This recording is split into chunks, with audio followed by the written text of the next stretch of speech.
Hello students, मेरा आप सभी को प्रणाम। तो आज हम पढ़ते हैं कि मर्म चिकित्सा की अवधि, आवृत्ति और बारंबारता के बारे में। तो जैसे कि आप सभी लोग जानते हैं कि वैदिक परंपरा और हिंदू पद्धति के अनुसार जो है त्रिकाल में जो है संध्या कर्म का विधान बताया गया, मतलब 3 बार में जो है संध्या का कर्म करना चाहिए। तो संध्या के समय जो उपासना की जाती है, संध्या उपासना कर्म के अनंतर जो है मर्म आच्छादन एवं प्राणायाम का विधान है। तो हिंदू पद्धति के अनुसार जो है संध्या की उपासना में कर्म में जो है मर्म और प्राणायाम का विधान बताया गया है। तो इसीलिए जो है रोग निवारण में मर्म चिकित्सा को प्रतिदिन जो है 3 बार किया जाना चाहिए। और स्वास्थ्य संरक्षण हेतु स्वमर्म चिकित्सा जो है सामान्यतः 2 बार दी जा सकती है, 2 बार प्रातः और साय को। वैसे इसे कभी भी, कहीं भी और किसी भी अवस्था में जो है दिया जा सकता है, परंतु यदि शरीर जो है विश्राम की अवस्था में है तो जो उसके परिणाम होते हैं मर्म चिकित्सा के, वो अत्यधिक जो है सुखद होते हैं। तो अब हम देखते हैं कि मर्म चिकित्सा की जो विधि होती है वो क्या होती है, कि किस तरह से जो है मर्म चिकित्सा देनी चाहिए।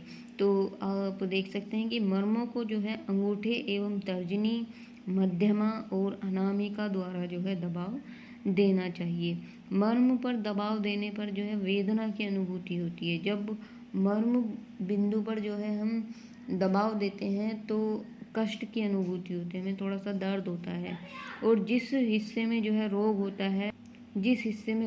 है उस हिस्से के मर्म को दबाने से जो है अधिक वेदना उत्पन्न होती है। परंतु जब पक्षाघात की अवस्था में, पक्षाघात के मतलब जब चोट या किसी तरह की कोई वेदना होती है, किसी तरह का कष्ट होता है, तो उसमें जो है अधिक जो है दर्द की अनुभूति नहीं होती है। तो मांस एवं सिरा मर्मों पर अधिक दबाव पड़ने से जो है आदि त्वचा पर जो है रक्त स्त्राव, मतलब रक्त में जो है नीले से निशान पड़ जाते हैं, जिसे नील के निशान के नील पड़ गया, तो नील के निशान और शोथ उत्पन्न हो जाता है।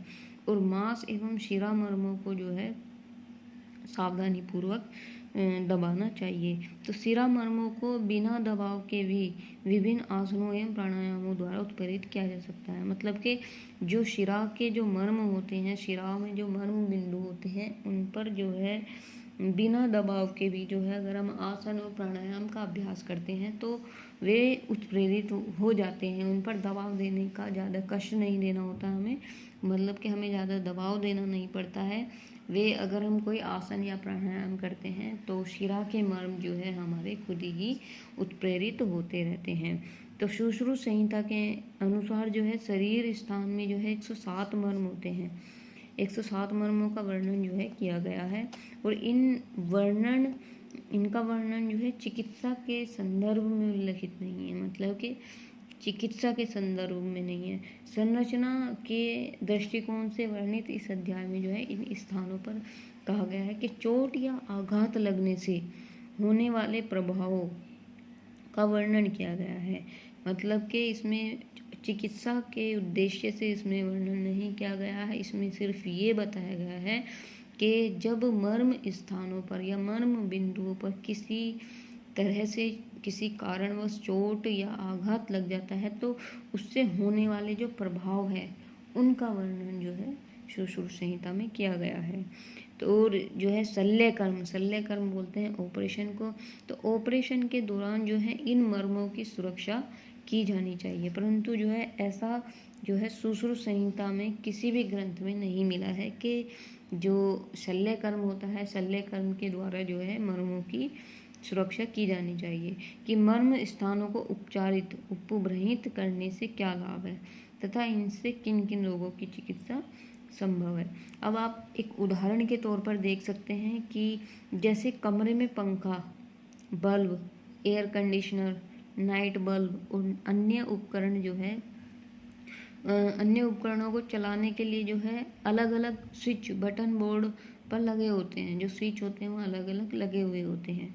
तो जो व्यक्ति इनका सही स्थान एवं प्रारंभ करने की सही विधि जानता हो, इन उपकरणों का आवश्यकता अनुसार उपयोग करना जानता हो, परंतु जिस व्यक्ति को इसका ज्ञान ही नहीं है, वह इनके उपयोग से और लाभ से जो है वंचित रह जाता है। मतलब कि अगर किसी व्यक्ति को पता ही नहीं है कि ये स्विच दबाने से जो है पंखा चलेगा, या ये स्विच दबाने से लाइट जलेगी, या ये स्विच दबाने से जो है बल्ब जलेगा या एयर कंडीशनर चलेगा, तो वो जो है उनके जो लाभ होगा उनसे, मतलब पंखा चलेगा तो हवा मिलेगी, लाइट जलेगी तो रोशनी होगी, तो इसका जो लाभ प्राप्त होगा वो जो है उनसे वंचित रह जाएगा।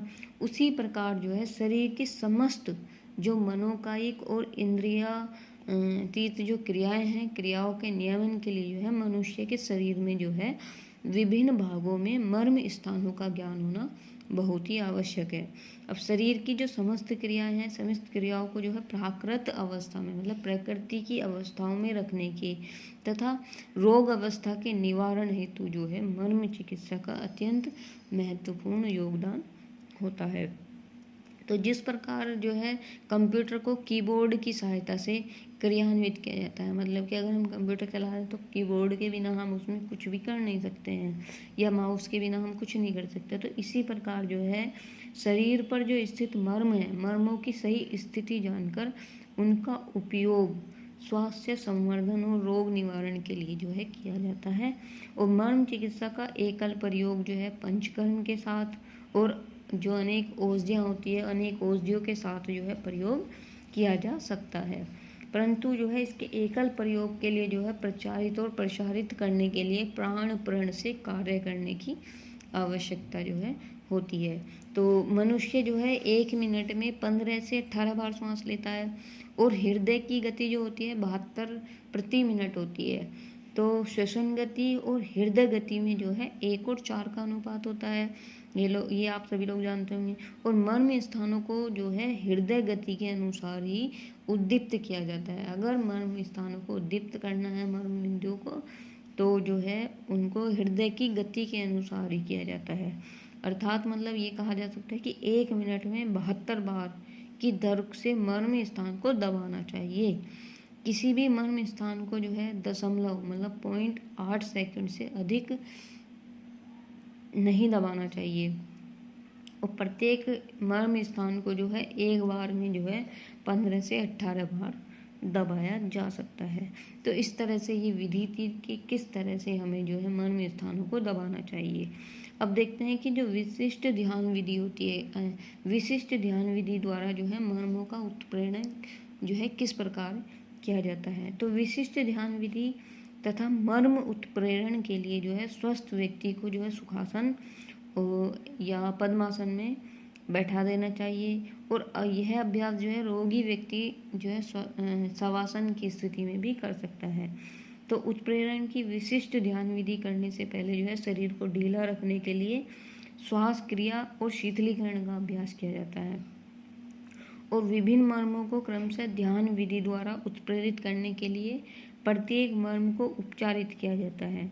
ऊपरी बाहु एवं अधोबाहु के मर्म के अतिरिक्त जो है गुदा, वस्ती, नाभि, हृदय, कंठ, स्थपनी और अधिपति मर्मों को विशेष रूप से ध्यान विधि द्वारा उपचारित किया जाता है।